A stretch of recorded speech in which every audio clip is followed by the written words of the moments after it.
Hello नमस्कार जय हिंद साथियों, आप सभी लोगों का एक बार फिर से स्वागत है आपके अपने total learning class 12th YouTube channel पे।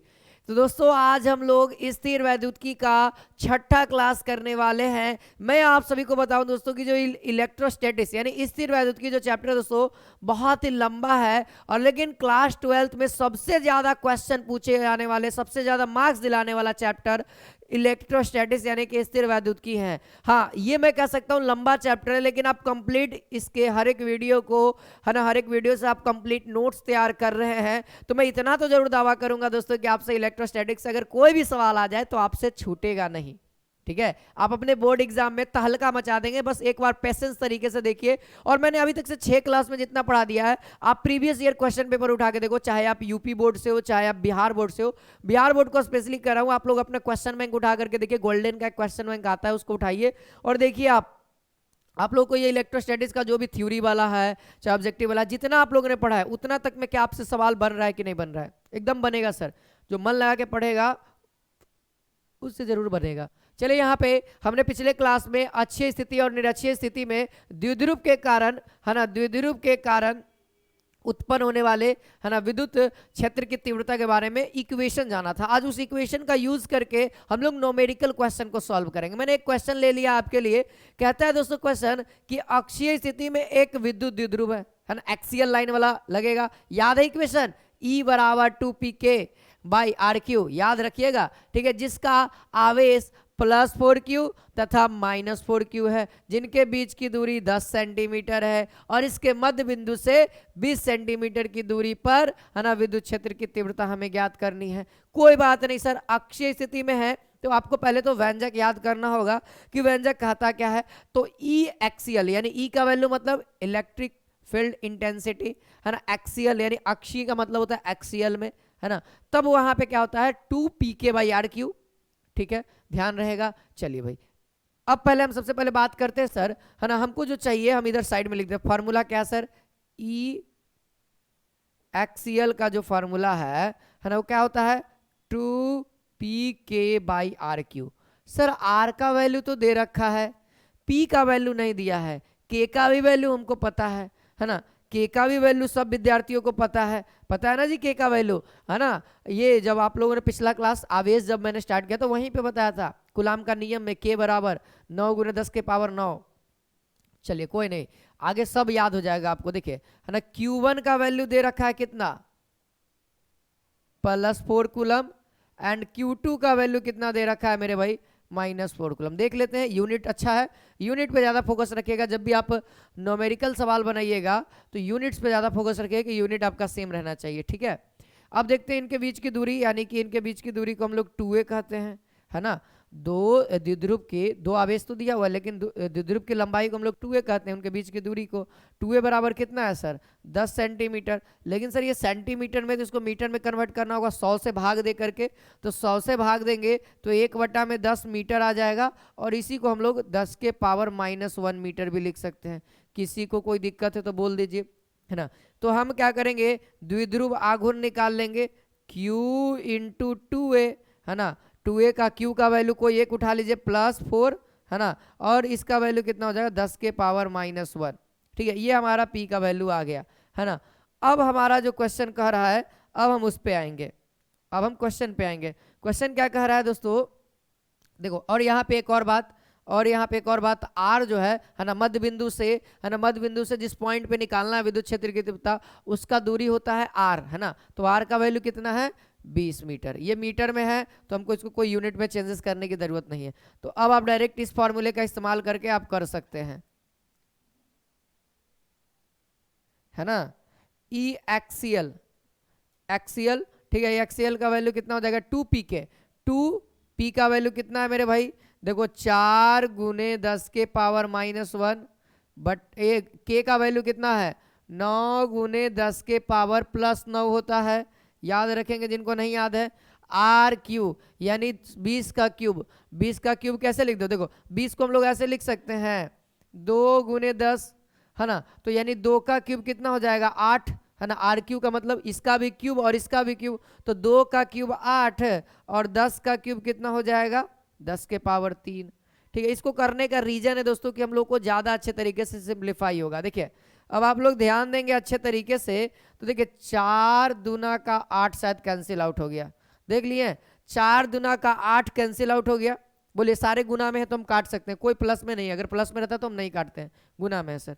तो यहाँ पर से आगे बढ़ेंगे तो हमारी वैल्यू यहाँ पर से आ रही है, कितना आ रही है सर, 1 घट जाएगा यानी 8, ये ऊपर चला जाएगा यानी ई बराबर कितना हो गया 9 गुने 10 के पावर 8, ठीक है, और ये 10 के पावर 3, तो ए बाई बी वाला पता है ना, 9 गुने 10 के पावर 5 हो जाएगा, और ये क्या आएगा न्यूटन पर कूलम, न्यूटन पर कूलम।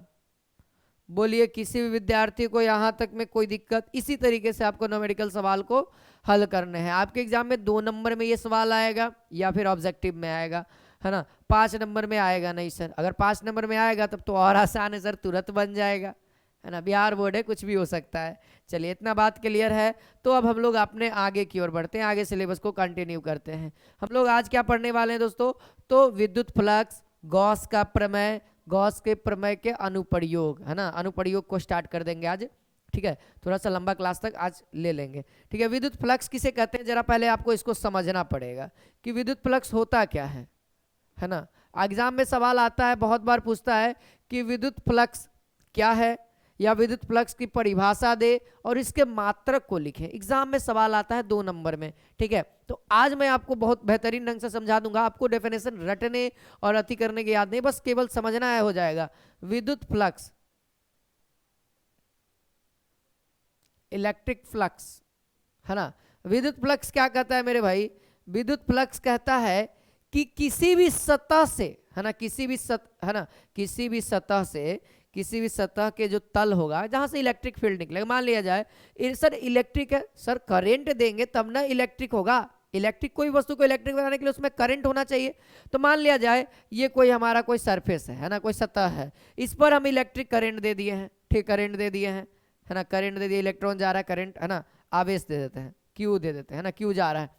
अब इस पर से 90 डिग्री पे निकलने वाला जितने भी, है ना, मैंने पढ़ाया था विद्युत क्षेत्र रेखाएं, तो जितने भी विद्युत, देखो विद्युत क्षेत्र रेखा निकलेगा तभी ना पता लगेगा कि कितना एरिया बाउंड कर रहा है। जब इसमें करंट देंगे तो ये अपना एरिया बनाना स्टार्ट करेगा, एरिया बनाना स्टार्ट करेगा, तो वैसे जो 90 डिग्री पे निकलेगा, है ना, ये जो सतह का जो सरफेस का जो तल है उससे अगर 90 डिग्री में जितने भी निकलने वाले विद्युत क्षेत्र रेखाएं हैं उसके समूह को, उसके मात्रा को हम लोग विद्युत फ्लक्स कहते हैं।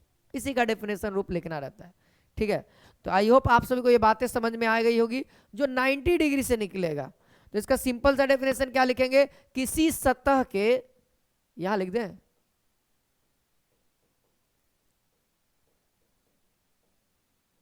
किसी सतह के तल से, किसी सतह के तल से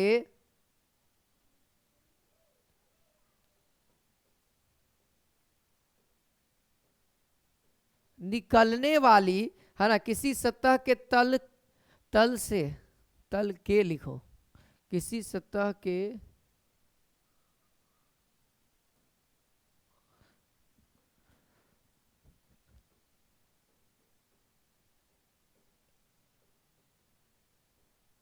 ठीक है, किसी सतह के तल के लंबवत गुजरने वाली,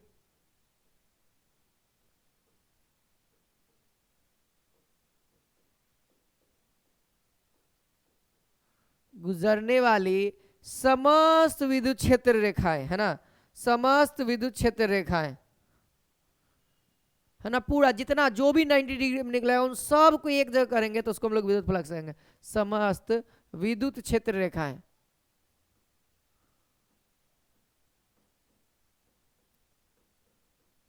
समस्त विद्युत क्षेत्र रेखाएं की मात्रा, कोई कोई समूह भी लिखता है तो आप जो लिखना चाहे मात्रा, है ना, किसी सतह के तल के लंबवत गुजरने वाली समस्त विद्युत क्षेत्र रेखाएं की मात्रा को विद्युत फ्लक्स कहते हैं।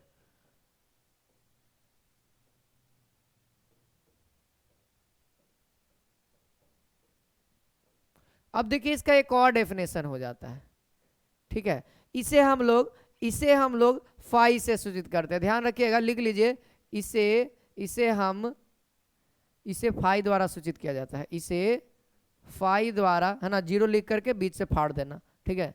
इसे फाई द्वारा सूचित किया जाता है, ठीक है। इसे फाई द्वारा सूचित किया जाता है। बात क्लियर है यहाँ तक? आई होप बात क्लियर होगा आप लोगों को, ठीक है। तो एक और इसका डेफिनेशन हम लोग सकते हैं कि फाई बराबर क्या हो जाएगा, यहाँ पर से फाई बराबर क्या हो जाएगा, E vector dot dot A vector, है ना। ए जहाँ हमारा क्षेत्रफल है, ई जहाँ इलेक्ट्रिक फील्ड इंटेंसिटी है ना, तीव्रता। ये क्षेत्रफल हो गया, कितना तीव्रता से निकल रहा है ना, वही हमारा हो जाएगा, है ना। तो इसका एक और डेफिनेशन हम लोग इसको लिख सकते हैं। आप एग्जाम में इसका भी इस्तेमाल कर सकते हैं या फिर इसका भी इस्तेमाल कर सकते हैं, दोनों ही जायज़ है, ठीक है, दोनों ही सही है। विद्युत क्षेत्र की तीव्रता, देखिए विद्युत क्षेत्र की तीव्रता, ये इक्वेशन सही है, फॉर्मेट तैयार किया गया है। विद्युत क्षेत्र की तीव्रता, ज़्यादातर तो ये लिखिएगा, ज़्यादा अच्छा रहेगा, पहला वाला इक्वेशन। तीव्रता तथा सदिश क्षेत्रफल के, देखिए सदिश, देखिए डॉट प्रोडक्ट है, ये डॉट प्रोडक्ट है, आप लोग पढ़े होंगे। सदिश क्षेत्रफल के अदिश गुणनफल को, सदिश क्षेत्रफल के अदिश गुणनफल को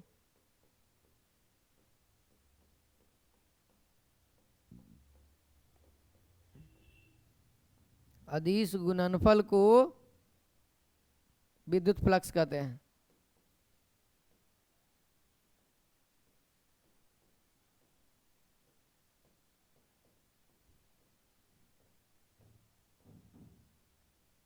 ठीक है, इतना बात क्लियर होगा। और वही इक्वेशन यहाँ भी हो जाएगा, ठीक है, वही इक्वेशन यहाँ भी हो जाएगा। तो एक बार फिर से हम इक्वेशन को लिख देना चाहते हैं, ठीक है। यहाँ लिख दीजिए फाई बराबर E vector dot A vector. इसी को हम लोग इस तरीके से लिखेंगे, ई ए कॉस थीटा, है ना। जब डॉट प्रोडक्ट हटता है ना, तो कॉस थीटा लग जाता है। इतना तो आप लोग को जानकारी होगा ही होगा, ठीक है। अब थोड़ा सा इसके मात्रक और विमा वगैरह पे भी डिस्कस कर लेते हैं, ठीक है। देखिए हम बात करेंगे इसके मात्रक के बारे में, ठीक है।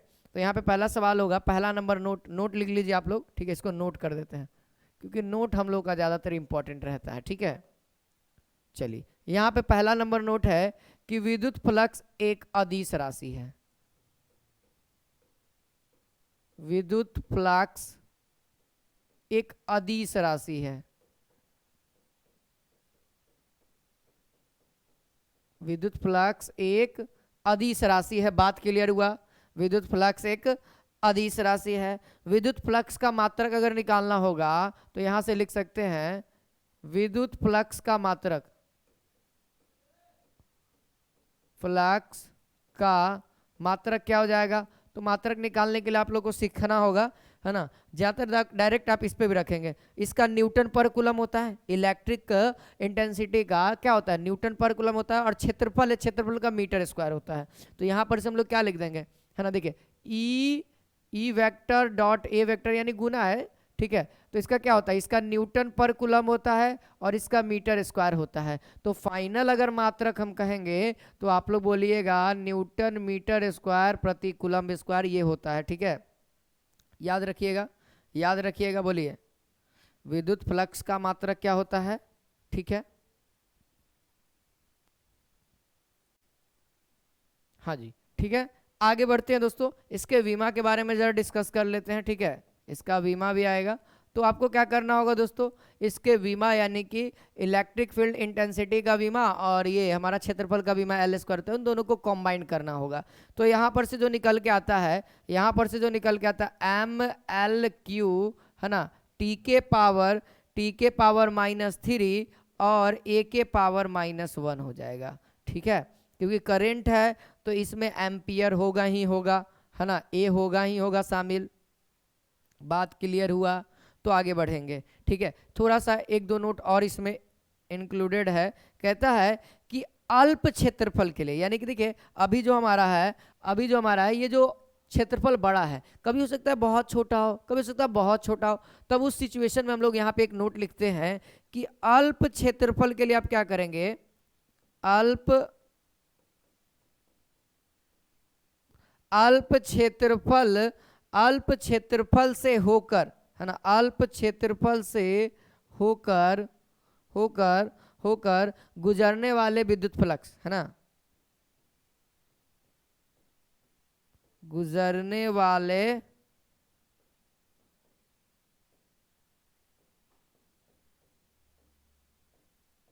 विद्युत फ्लक्स क्या हो जाएगा भाई, विद्युत फ्लक्स क्या हो जाएगा, बस अल्प है यानी कि छोटा। तो जब भी हम लोग फिजिक्स में बात करेंगे छोटा के लिए तो डी लगा देंगे, यानी डी हमारा क्या सूचित कर रहा है, फ्लक्स होगा डी फाई, ये तो फ्लक्स हो गया बराबर, यहाँ पे ई तो छोटा बड़ा होगा नहीं, जहां होगा सर वो अपने रुतबा में होगा, तो जो होगा वह एरिया पे डिपेंड करेगा, एरिया छोटा बड़ा हो सकता है। तो ये हो गया सर, है ना।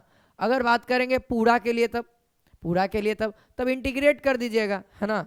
तब क्या करेंगे, कुल, देखिए यहाँ पे लिख देते हैं कुल, देखिए अब ये अल्प के लिए था, है ना, कुल के लिए पता है, बहुत बड़ा के लिए हमको फाई बराबर E vector dot A vector होता है, तो जैसे ही आप इंटीग्रेशन करिएगा वही का वही आ जाएगा, ठीक है, वही का वही। देखिए कुल फ्लक्स, है ना, कुल फ्लक्स के लिए,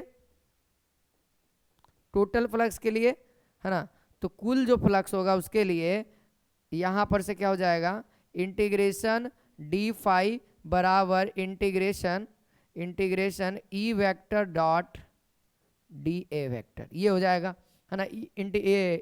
ई वाला मतलब कि इलेक्ट्रिक इंटेंसिटी बाहर आ जाएगा, क्योंकि ये तो हमारा वेरिएबल नहीं है, ये हमारा वेरिएबल है, कौन, एरिया हमारा वेरिएबल है ना, एरिया पे डिपेंड कर रहा है ना, जितना बड़ा उतना उतना ज़्यादा फ्लक्स, जितना छोटा उतना कम फ्लक्स, तो हमारा इस पे डिपेंड नहीं कर रहा है, ठीक है। तो ये इसको ध्यान रखेंगे ताकि आगे आने वाले चीज़ों को आपको समझ में आएगा। अब हम लोग सीखेंगे गॉस के प्रमेय को, ठीक है, ध्यान दीजिएगा। तो अब हमारा हेडिंग होगा, मोस्ट इंपॉर्टेंट हेडिंग है गॉस का प्रमेय।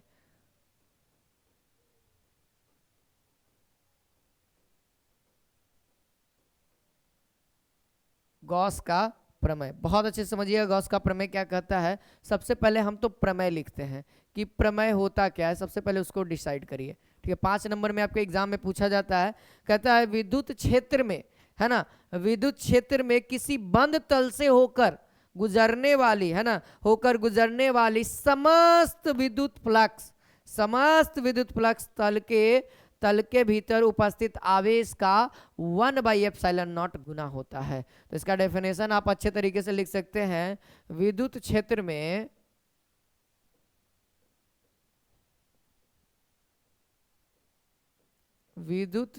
में किसी बंद सतह या तल, है ना, किसी बंद सतह, है ना, किसी बंद सतह या फिर तल भी कह सकते हैं, ठीक है, बंद सतह या तल से होकर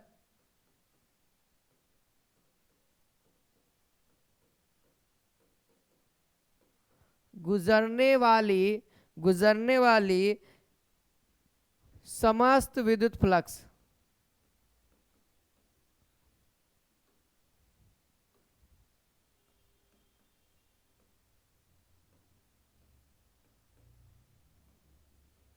समस्त विद्युत फ्लक्स है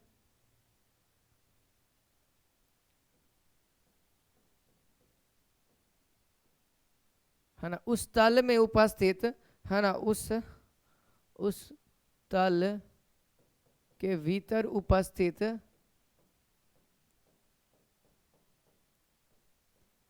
उपस्थित आवेश का, है ना, आवेश का 1/ε0 गुना होता है।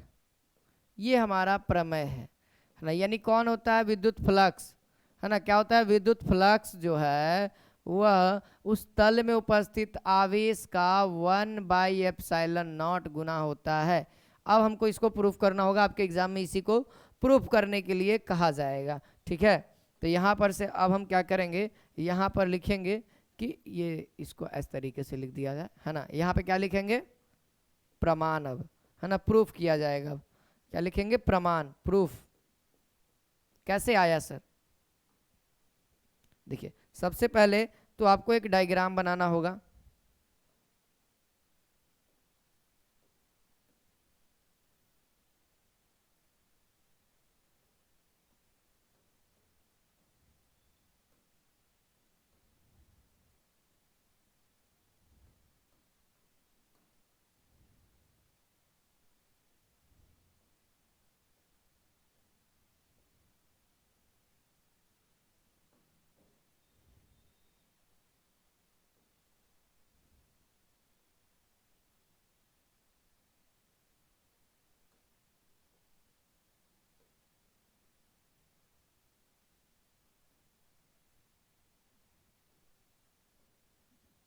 चलिए, ये हमारे सामने कुछ सर्किल हमने ले लिया है ताकि आप लोग को एग्जाम्पल के थ्रू हम लोग बता सकें।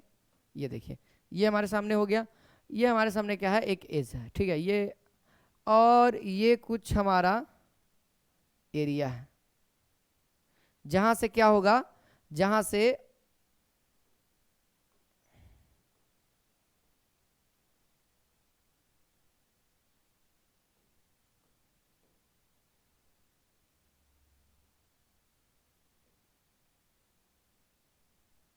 आवेश निकलेगा।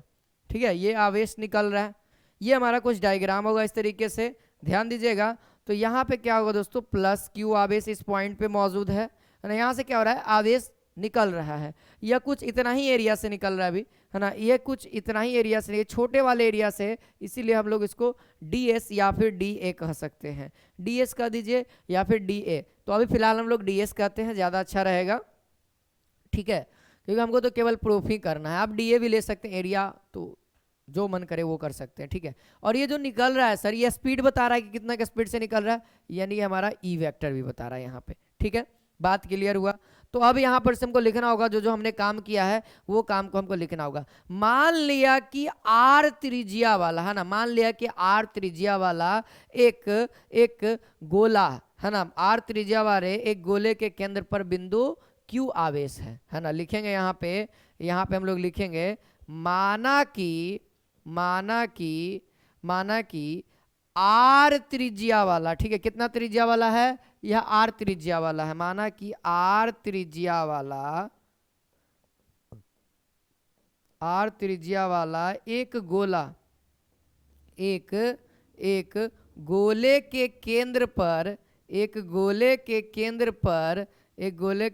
पर बिंदु आवेश क्यू उपस्थित है। बिंदु आवेश क्यू उपस्थित है। बिंदु आवेश क्यू उपस्थित है, ठीक है, उपस्थित है,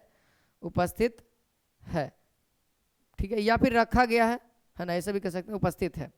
अब कहेंगे, अब आप लोग को याद होना चाहिए, ये पॉइंट है ना, एक बिंदु आवेश के कारण क्या था, तो यहाँ पे लिखना होगा आपको, यहाँ पे याद करना होगा, लिखेंगे एक बिंदु आवेश के कारण,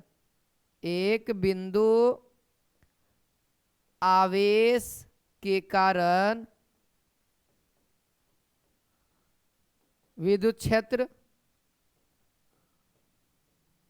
क्षेत्र यानी कि E बराबर क्या होता है, तो आप लोग को याद है के क्यू बाई आर स्क्वायर, ये होता है।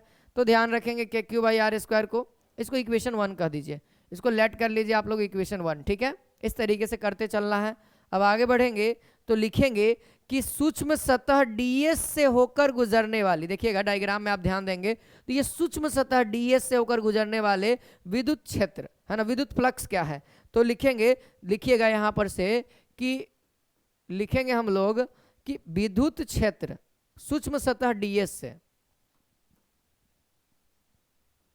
क्या लिखेंगे, सूक्ष्म सतह ds से होकर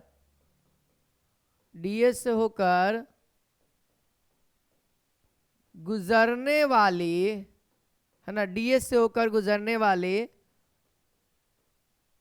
वाली विद्युत फ्लक्स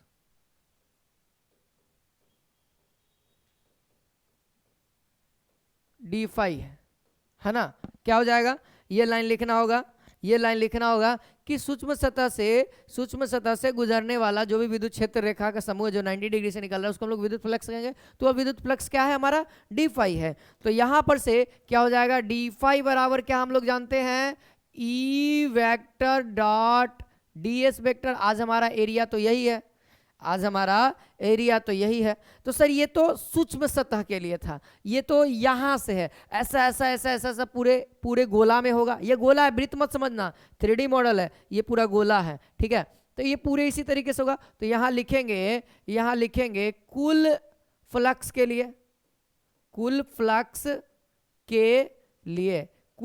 के लिए करिएगा तो इंटीग्रेट करेंगे, आपको हमने सिखाया था इंटीग्रेट करेंगे। देखिए इंटीग्रेट कर रहे हैं, ठीक है, इंटीग्रेट कर रहे हैं, तो ये तो डिफरेंशिएशन से इंटीग्रेशन कैंसिल आउट हो गया। है ना, ये वाला वैल्यू हमारा बाहर हो जाएगा और ये इसके लिए इंटीग्रेट करेगा। ठीक है, जब ये इसके लिए इंटीग्रेट करेगा मेरे भाई, तो यह पूरा के लिए ये क्या है, सरफेस है ना, ये क्या क्षेत्रफल है, एरिया है ना। इसी तरीके से पूरे गोला का एरिया कहेंगे तो ये पूरा के लिए ना हो गया, तो बताना यहां पर से फाई बराबर ई वेक्टर, है ना, ई वेक्टर, या अब वेक्टर हटा देते हैं, कोई दिक्कत नहीं हम लोगों को, वेक्टर इनटू, बताओ पूरा गोला का क्षेत्रफल क्या हो जाएगा, पूरा गोला का क्षेत्रफल क्या हो जाएगा, तो आप लोगों को पता है यह गोला है सर, है ना, ये ऐसा ऐसा ऐसा थोड़ा थोड़ा सा क्षेत्रफल है, पूरे क्षेत्रफल के लिए बात किया जाए, ऐसा ऐसा थोड़ा थोड़ा थोड़ा थोड़ा करके पूरा क्षेत्रफल हो जाएगा, तो यही इंटीग्रेट किया, कुल फ्लक्स के लिए कुल क्षेत्रफल में जाना होगा, है ना। अभी स्पेसिफिक थोड़ा सा के लिए थोड़ा सा मिल रहा था, लेकिन हमको पूरा फ्लक्स चाहिए, तो पूरा फ्लक्स के लिए इंटीग्रेट किए, तो हमको पूरा एरिया भी चाहिए, पूरा फ्लक्स चाहिए तो पूरा एरिया चाहिए, इसीलिए पूरा एरिया क्या हो जाएगा, गोला का पाई आर स्क्वायर, है ना। और ई बराबर अभी अभी आप लोगों ने फॉर्मूला जाना था, के क्यू बाई आर स्क्वायर बराबर 4 पाई सॉरी इंटू, है ना, 4 pi R square, are square से तो आर स्क्वायर कैंसिल आउट हो गया। बात यहाँ पे अभी आके नहीं रुकेगा, बात अभी यहाँ पे आके नहीं रुकेगा आपका, ठीक है, थोड़ा सा आगे और जाएंगे, थोड़ा सा आगे यहाँ जाएंगे कि फाई बराबर यहाँ पे आए हैं, तो के का वैल्यू क्या होता है, के का वैल्यू 1/4 पाई होता है, 4 पाई एप्सिलॉन नॉट मल्टीप्लाई, क्योंकि सर हमको तो गॉस का प्रमेय प्रमाण करना है ना, तो नीचे में तो एप्सिलॉन लाना पड़ेगा, तो के का वैल्यू आप लोगों ने पढ़ा था कूलाम के नियम में 1/4 पाई एप्सिलॉन नॉट, और के का न्यूमेरिकल वैल्यू था 9 × 10 के पावर 9। ठीक है, तो जिसका जब जैसन तब तैसन, ठीक है, तो जब जैसन पड़ेगा उस तरीके से यूज करेंगे। अब ऊपर में क्या है, क्यू है, ऊपर में क्यू भी था, ऊपर में क्यू दे दिए, इधर क्या सर 4 पाई है, तो ध्यान दीजिएगा 4 पाई से 4 पाई खत्म, तो फाई बराबर Q by epsilon not, then हमारा प्रूफ हो चुका है गॉस का प्रमेय, गॉस का प्रमेय, यही हमारा यहां पे लिख देंगे प्रूव्ड, हिंदी में प्रमाणित, प्रमाणित हुआ। ठीक है, आपके एग्जाम में 5 नंबर में, है ना, आएगा, तो इस तरीके से आपको प्रूफ करना है, गॉस का प्रमेय मोस्ट इंपॉर्टेंट है। अब देखिए गॉस का प्रमेय हम लोगों ने सीख लिया, फाई बराबर क्यू बाई एप्सिलॉन नॉट, लेकिन अब एग्जामिनर क्या करेंगे, गॉस के एप्लीकेशन, गॉस का प्रमेय का यूज करके कूलाम के नियम को प्रूव करें, इसी तरीके से आगे सीखते को मिलेगा। तो फटाफट अगर आप लोगों ने नोट नहीं किया तो वीडियो को पॉज कर करके नोट करिए, बहुत इंपॉर्टेंट है सर। ठीक है, जब हम लोग क्वेश्चंस स्टार्ट करेंगे ना तब आपको बुझाएगा कि नहीं सर इंपॉर्टेंट है, पहले एक चैप्टर तो कंप्लीट हो जाने दे, चैप्टर भी बहुत लंबा है सर, और पूरे अच्छे तरीके से पढ़ रहे हैं इसीलिए टाइम लग रहा है, क्योंकि अगर ऊपर ऊपर से पढ़ते तो कम समय लगता, है ना। तो चलिए आगे बढ़ते हैं। तो गॉस के प्रमेय से कूलाम का नियम की उत्पत्ति, है ना, हेडिंग दीजिएगा, गॉस के प्रमेय से कूलाम के नियम की उत्पत्ति, गॉस के प्रमेय से कूलाम के नियम की उत्पत्ति। ठीक है, ये अपना हो गया हेडिंग। अब देखिए इसमें भी हमको डायग्राम की जरूरत पड़ेगी,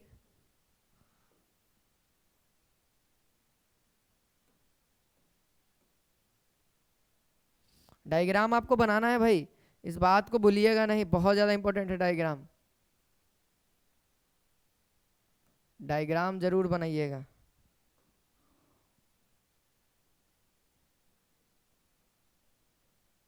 क्यू आवेश यहाँ पे मौजूद है, ठीक है, यहाँ से ई वेक्टर है,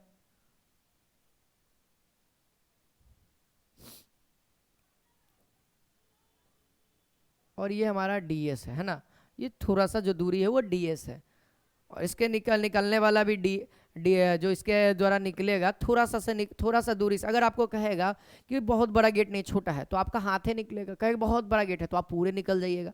तो मतलब जैसा एरिया होगा उस तरीके से काम होगा। वही बात है कि जितना ज़्यादा एरिया होगा उतना ज़्यादा विद्युत ये फ्लक्स निकलेगा, है ना। तो पता ही है अगर छोटा है डीएस है तो डी फाई हो जाएगा, अगर एस है तो फाई हो जाएगा। तो यहाँ तक से क्लियर है बातें। तो ये डायग्राम भी आपको बनाने हैं। अब जो लिखेंगे, है ना, यही चीज़ को हम लोग फिर से लिखेंगे माना कि, है ना, माना कि आर त्रिज्या वाला एक गोला है। सबको पता है कि आर त्रिज्या वाला लिखना पड़ेगा सर, आर त्रिज्या वाला एक गोले के केंद्र पर प्लस क्यू आवेश, है ना, प्लस क्यू आवेश रखा गया है ना, प्लस क्यू आवेश रखा गया है या फिर उपस्थित है, आवेश स्थित है। ठीक है, अच्छा लग रहा है, स्थित है। कहेंगे कि सूक्ष्म सतह से होकर गुजरने वाला बात करेंगे, वही बात लिखेंगे, वही बात हम लोग लिखेंगे कि सूक्ष्म सतह से, अभी डीएस के बात करें, सूक्ष्म सतह यानी कि डीएस, है ना, यानी कि डीएस से होकर गुजरने वाला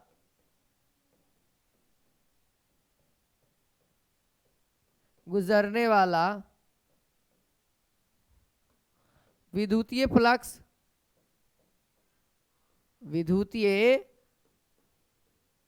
अगर विद्युतीय फ्लक्स की बात करेंगे यानी कि वो डी फाई है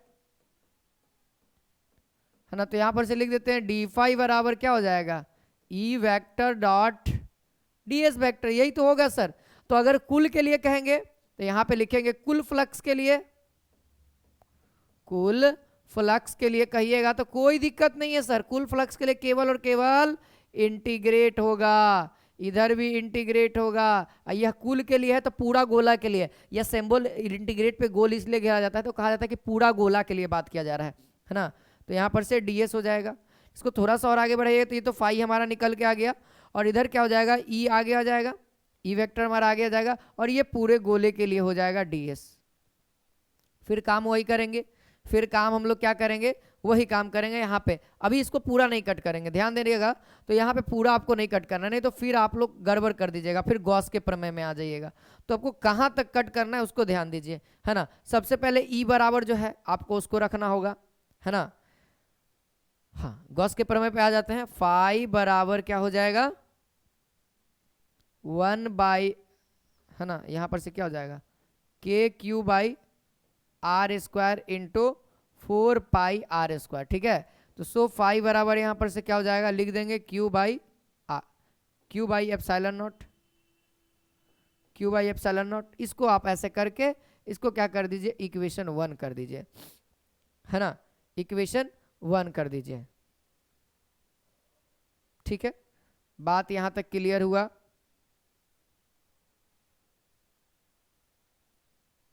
या फिर आप क्या कर सकते हैं, या फिर गॉस का प्रमेय का इस्तेमाल करना ना, तो ये देखिए इस तरीके से आप करिए, यहाँ पे क्या करिए इसको कि फाई बराबर क्या हो जाएगा, ई है अगुने ये क्या है सरफेस पूरा, तो 4 पाई आर स्क्वायर, इसको हम लोग इक्वेशन 1 कह देते हैं। ठीक है, अब लिखेंगे हमको गॉस का प्रमेय का इस्तेमाल करना, लिखा हुआ है गॉस के प्रमेय से, है ना, तो गॉस के प्रमेय क्या कहता है ना, गॉस का प्रमेय क्या कहता है याद है, फाई बराबर Q by epsilon not, let equation 2, देखिए फाई इधर भी है फाई इधर भी है, यानी दोनों का वैल्यू बराबर है, तो लिख देंगे समीकरण 1 एंड 2 से, समीकरण 1 एंड 2 से क्या हो जाएगा, ई बराबर ई इंटू, है ना, E into 4 pi R square बराबर क्यू बाई एप्सिलॉन नॉट, है ना, Q by epsilon not.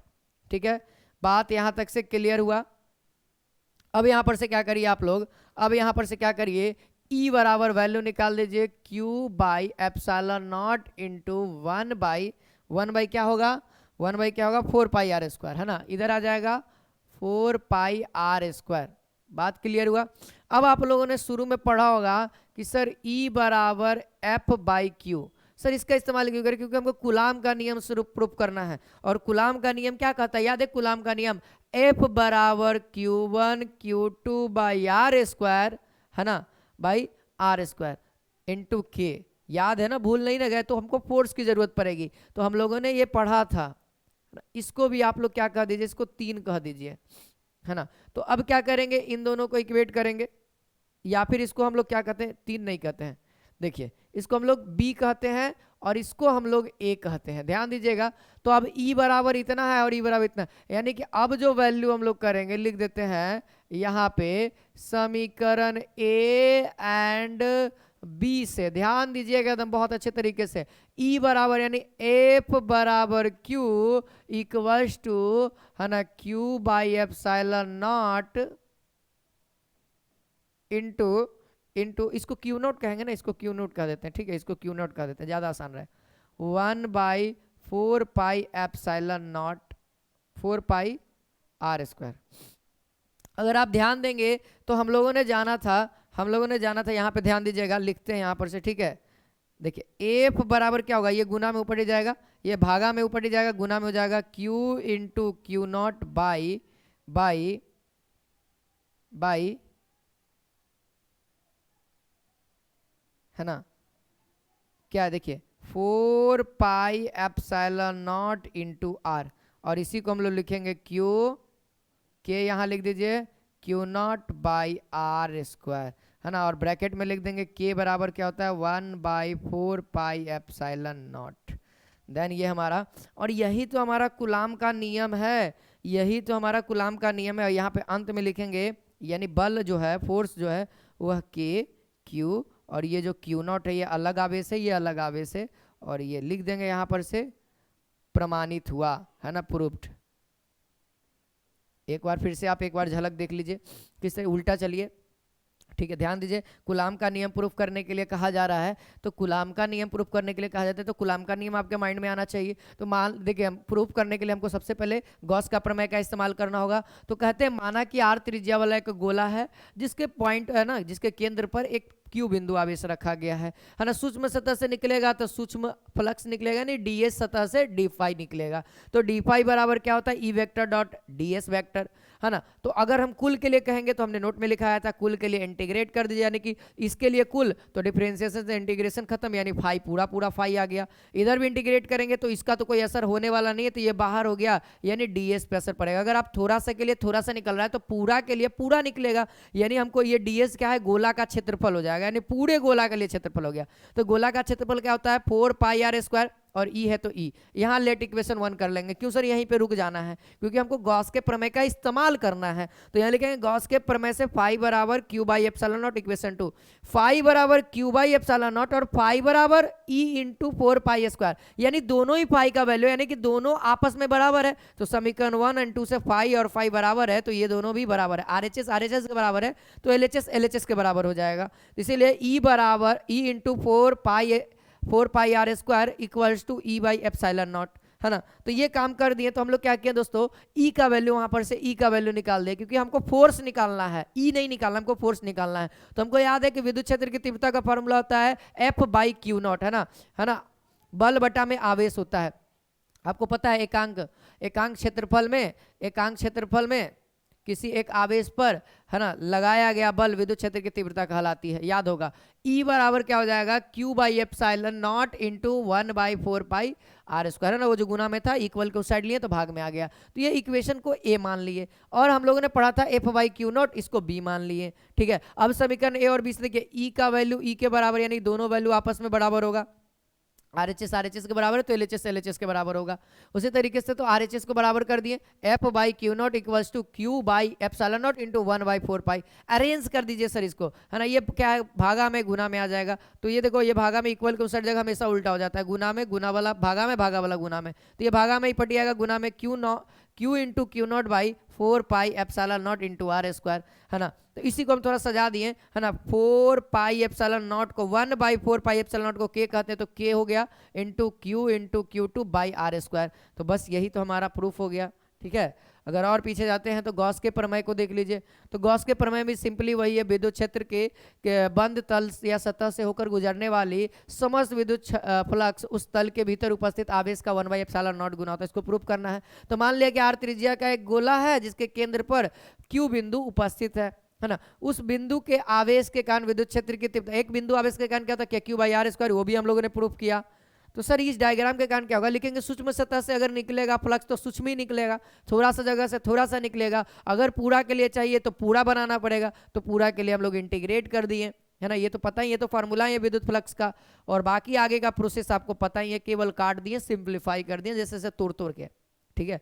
I hope आज की ये क्लास आप सभी को अच्छी लगी होगी। तो हम लोग आगे वाले क्लास में करेंगे, है ना, अनंत लंबाई वाले पतले तार के कारण विद्युत क्षेत्र की तीव्रता, है ना, फिर आवेशित गोलीय चालक के अंदर विद्युत क्षेत्र की तीव्रता, ठीक है, टॉर्क का व्यंजक, बहुत सारे इक्वेशंस को करने हैं जो इस एग्जाम में पूछे जाते हैं। ठीक है, तो आज के लिए इतना ही, मिलते हैं नेक्स्ट वीडियो में। वीडियो को शेयर करें, लाइक करें। जय हिंद, जय भारत।